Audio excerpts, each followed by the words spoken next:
আল্লাহকে খুশি করার জন্য যে কোরবানি করছেন, মাঝে মধ্যে একটু অ্যাসিড টেস্ট করবেন। অ্যাসিড টেস্ট বলবো, ধরেন আপনি প্রতি বছর গরু কোরবানি করেন, এক বছর হঠাৎ করে ছাগল কোরবানি করেন,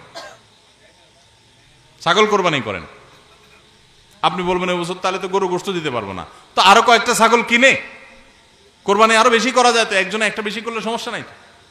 ছাগল অনেকগুলো কিনে গরিব দুঃখীদেরকে দিয়ে দেন, তারা কোরবানি করে, তারা গোশত খায় ফেলাকে আপনার তরফ থেকে কোরবানি হয়ে যাবে। আপনি একটা ছাগল করেন, দেখেন এটা মানাইতে পারেন কিনা নিজেরে।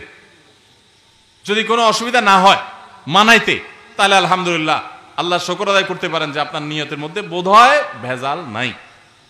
আর যদি মনে হয় না প্রতি বছর গরু দেই, এবার ছাগল দিলে কেমনে হয়, মানুষ কি বলবে, তাহলে বুঝতে হবে ডাল মে কুচ কালা নেই, পুরা হি কালা হয়। আল্লাহ তাআলা আমাদের সবাইকে ইখলাসের সাথে তাকওয়ার সাথে কুরবানির এই আমলটি সম্পাদন করার তৌফিক দান করুন। ভাইরা আমার, কুরবানির সামনে আসছে, এখন থেকে আমরা একটু পরিবারের সদস্যদেরকে নিয়ে বসি, বাচ্চা সহ ফ্যামিলির সব সদস্যরা একটু বসেন, মশওয়ারায় বসেন, পরামর্শ মজলিসে বসেন, বসে জিজ্ঞাসা করেন আমরা আসলে কোরবানিটা কেন করতেছি। গোশত খাওয়া,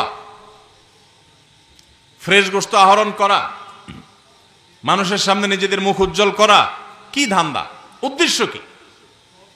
একজন একজন করে সবাই মতামত নেন এবং এটা নিশ্চিত করেন যে আমরা আল্লাহর জন্যই কোরবানি করছি। এটা কিভাবে নিশ্চিত করব? একটা তো বললাম যে বিশাল বড় গরু কোরবানি করেন সব সময়, এবার একটু ছাগল কোরবানি করেন, দেখেন তো মনে মানাইতে পারেন কিনা। কারণ আপনি বলবেন ভাই গরু কোরবানিতে অনেক টাকা লাগে, ছাগলে তো অনেক কম টাকা লাগে, তাহলে এই কোরবানি ওইটা চাইতে কিভাবে উত্তম হয়? আমি উত্তম বলতেছি না, আমি বলতেছি যে আপনার নফস, আপনার মন মানে কিনা যে আমি গরুর জায়গায় ছাগল কোরবানি করলেও তো হবে, হবে না হবে না? কেউ যদি ছাগল কোরবানি করে তার কোরবানি হবে কি হবে না? হবে। কোরবানি ছাগলও করা যায়, গরুও করা যায়, বেড়াও করা যায়, দম্বাও করা যায়, মহিষ দিয়েও করা যায়, উট দিয়েও করা যায়, এসব পশু দিয়ে কোরবানি করা যায়। অতএব আপনি এবছর একটু ছাগল দিয়ে করেন, বাকি গরু কেনার যে আরো বাজেটের টাকা ছিল সেগুলো দিয়ে আরো কয়েকটা ছাগল কিনে গরিব মানুষকে দিয়ে দেন, ওটা যাতে এলাকা মানুষ টেন না পায়, অন্য এলাকায় দিয়ে দেন। আমরা সুন্নাহ ফাউন্ডেশনের তরফ থেকে সারা দেশে বিভিন্ন জায়গায় জায়গায় কোরবানি করি। অনেক প্রবাসী আছেন, অনেকে ইউরোপ আমেরিকার এমন এমন দেশে আছেন সেখানে কোরবানি চাইলেও করা যায় না, সুযোগ নাই, বা দেশে অনেকে আছেন যে তার হয়তো সে সুযোগ নাই, ক্যাপাসিটি নাই, নানা কারণে সুবিধা অসুবিধা আছে।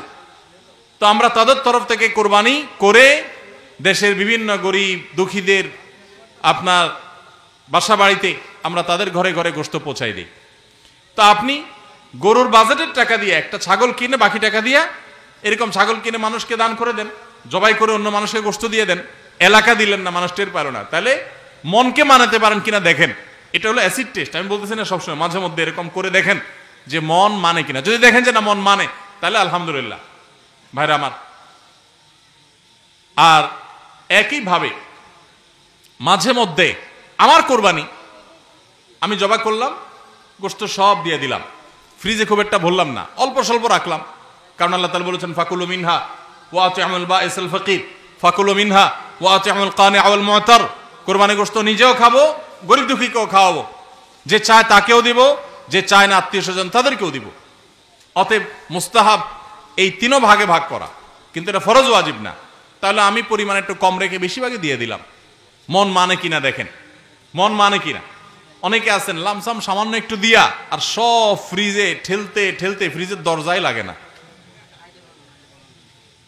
পারলে রশি দিয়া বাঁধে যে দরজা লাগে না, কারণ গোশত পায়া ভুড়ি কলিজা ফ্যাপসা সব ঢুকাইতে ঢুকাইতে ফ্রিজ বেচারা জাম হয়ে গেছে।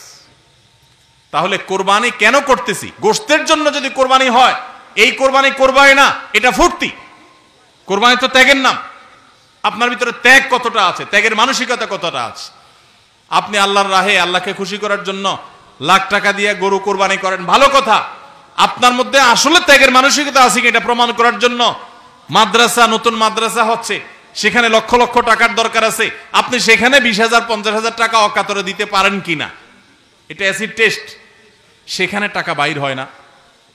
কোরবানিতে লাখ টাকা দেন, মাদ্রাসা টাকা দেন না, মসজিদে টাকা দেন না, আরো অনেক দিনের কাজ আছে সেখানে টাকা দেন না, গরিব দুঃখী মানুষ আছে তাদের দরকার, একজন গরিব তার চিকিৎসা মাত্র 20,000 টাকা হলে হয়ে যায়, আপনি 20,000 টাকা দিতে পারেন কিন্তু দেন না, 2,000 দেন, 500 টাকা দেন, কিন্তু কোরবানির সময় মাশাআল্লাহ 1 লাখ টাকার গরু কিনেন।